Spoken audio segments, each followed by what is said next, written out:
Why create Vic Innovate? Victoria Bank has made a decision to merge our 10 startups into one centralised business, Vic Innovate.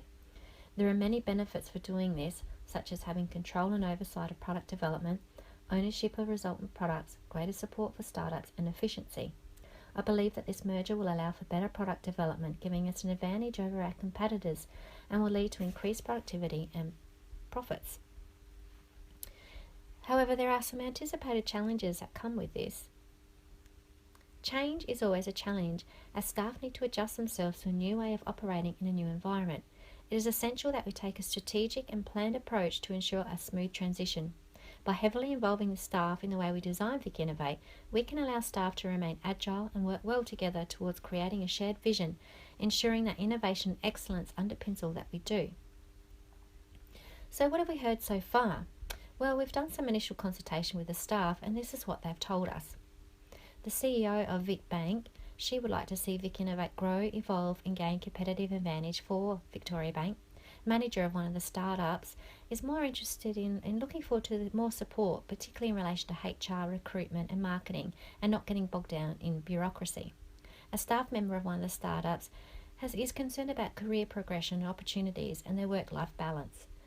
And they hope to be consulted in the merger so they can help give suggestions on how, because business could be set up in a way that meets their work and personal needs. And the manager from finance coming from Vic Bank has some great policies and procedures that they've developed over several years at Victoria Bank, and they believe that they'll be perfect for Vic Innovate. However, based on this initial consultation, we've identified a number of key challenges and risks, which we've categorised into the following themes: teams and groups, power and politics, culture and communications. Starting with teams and groups. There's a difference between groups and teams, with the latter generally having more structure and goal orientation. This is very important for Vic Innovate, as failing to recognise the dynamics of the startups may be lost in the transition, or benefits of amalgamating which may not be fully realised. Not all 10 startups are at the same stage in development, with different team structures to cater for the outcomes of the project. Katzenbach and Smith's 1993's team performance curve highlights the impact and effectiveness of a team with regards to the structure of the group or team. So focusing on each aspect, starting with working group, this is structured more for an ability to share information with generally no goals or accountability required. This would not apply to Vic Innovate, although we care that the team does not fall into this category. A pseudo team is no collective performance. This is a worst case scenario where the team does not take risks, possibly from a result of being disenfranchised. Would it also indicate a team has been formed but members have not bought into producing outcomes? A potential team, a big improvement from pseudo team on performance but still lacking high level aspects such as clear purpose and goals. And possibly here is to have some team members excelling with others not sharing the same enthusiasm. A real team, at minimum, would be desirable for Vic Innovate, as all members share a common purpose, goals and approach to work, clearly addressing the high level aspects that make a good team. And a high performance team where members excel at what they do and drive personal growth and development of each other, in effect driving the personal needs and work goals of each member. I do, however, raise a concern that a team is not properly formed that becomes dysfunctional and drops the performance down the curve. Communication, politics and culture all play an important part against this happening. Moving on to power and politics. Power and politics are part and parcel of life in the workplace. People will always have conflicting interests and will attempt to increase their personal power to progress these interests. This in itself is not a problem unless politics and competing interests begin to negatively impact Vic Innovate's agility, productivity, innovation and culture. Through my initial engagement, I've identified some risks that will be addressed with appropriate management actions. These include gatekeepers for funding and centralised services may seek control of scarce resources by implementing unequitable or bureaucratic processes. Control of decision processes. Executive staff may seek control of decision-making processes which prevent startup managers making decisions on the things that impact their ability to succeed. And the startups could view each other as competition for centralised services and funding and avoid sharing valuable knowledge, information and technology that could increase collective success.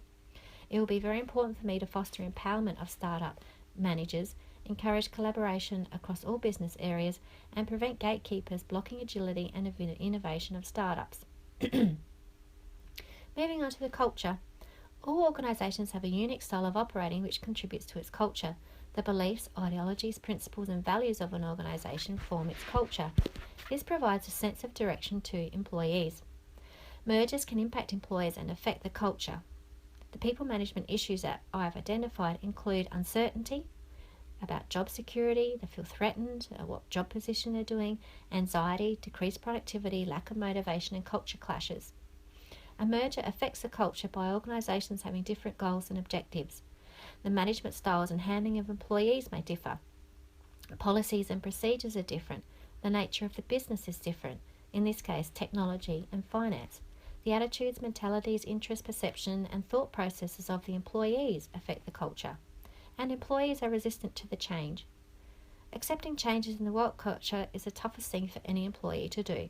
Not all employees can and will happily adapt to organisational changes. Therefore, it's very important that the merger of the startups with VicBank is handled carefully in a planned and effective manner. Our employees are true assets of the organisation and they are the ones who can contribute towards the successful merger and functioning of VicInnovate. Employees play an important role in deciding the culture of the workplace, and therefore it's highly important that the employees of the startups are consulted extensively prior to the merger. Communications. There are many communication challenges that VicInnovate will consider within a communication strategy, bringing the many different startups successfully together. These include one-to-one communication and one-to-many. Ultimately, communication's main purpose in this work environment is to inform, instruct and persuade. There are many elements of communication that VicBank has to be aware of, including stakeholder and consumer communication, public image and so on. However, in this instance, in managing the startups, we need to set the scope and look specifically at internal communication. VicInnovate needs to be prepared due to the advances in communication, such as email, LinkedIn and other social media, which have blurred the lines of internal and external communication. Communication is paramount for the merger to VicInnovate, as implementing the organisation's strategy and culture is based on the platform that communications enables, specifically taking into account change and redesign. Moving on to the roadmap to success. I've designed a roadmap for success which involves extensive consultation of staff both prior, during and after the merger. This enables us to identify key risks and challenges early and design VicInnovate so it can reach its full potential and evolve as quickly as possible. Now to discuss these stages in a bit more detail. Let's begin with stage 1, the lead up. In the 6 months leading up to the launch, it will be very important to involve staff in the planning for and design of VicInnovate. This will increase staff buy-in to shared vision and objectives and ensure that our business design and centralised processes are fit for purpose. A number of management actions can occur prior to the merger to ensure a smooth transition and reduce the impact of people management issues that may arise. Startups will be accustomed to competing with each other for resources to progress their own interests, so it's important to foster a culture of working together towards the same objectives. Existing policies and procedures are being brought across from the VicBank will be reviewed in collaboration with all staff and altered where necessary. This will ensure that they allow for innovation and agility to meet the requirements of the startups. The CEO and leaders will define the cultural objectives in broad terms, setting a cultural integration agenda. There will be extensive consultation with employees from the startups, which will help influence the overall culture to emerge. Feedback will be sought from employees regarding the current and the future culture they desire through focus groups and surveys. A change management strategy will be developed in order to help guide the creation of the new organisational culture. We do expect resistance to this change and will understand and learn the most common reasons people are objecting to the change. Involving the employees in the merger and the development of the culture will create ownership of the change and make all the employees feel like they are involved. It is recommended that VicInnovate initially implement a talent cell approach, which enables managers to communicate specific messages and address issues regarding change of process. This is a top-down strategy that will use corporate information and communication systems which have a broad reach and specific focus. Plan and construct effective teams with setting of clear goals and objectives that have member acceptance. And year 1. So the first year, stage 2 includes the launch of VicInnovate and the first 6 months of operations. During this time, I'll be focused on perfecting the foundations built in the lead up to the merger and tracking progress towards our vision and objectives. Change doesn't always go according to plan, so I'll be paying close attention to how our business design is working and looking for opportunities for improvement. All staff will be consulted quarterly to identify problems encountered in relation to progressing with Vic Innovate vision and objectives. Foster an environment where employees are discouraged to engage in negative power plays or political activities that progress their own interests. I will touch base with employees to assess and measure the cultural change, determine and address any continual or new people management issues, and develop strategies to reduce and eliminate undesired behaviours. And a short climate survey will be conducted to assess the current culture that's emerging and identify any further issues. Vic Innovate will adopt an underscore and explore strategy, which will enable management to continue to communicate effective strategy while enabling specific teams and units to continue to operate and develop within their current existing area. And finally, Stage 3. Stage 3 includes the time period between 6 to 12 months after the launch. Given that strong foundations will be established during Stages 1 and 2, Stage 3 will be focused on preparing Vic Innovate for future growth, both in terms of production and profit. During this stage, the following actions will occur. Startups will be encouraged to share information with one another on their innovations. A community of practice forum will be created where startup managers meet monthly and present on key technology innovations that they are working on to find opportunities to collaborate and work towards increased profits. Assess the culture, although this time not just through surveys but seeking feedback from employees via focus groups and one-on-one interviews. The results from such feedback will help disclose if the culture has successfully changed.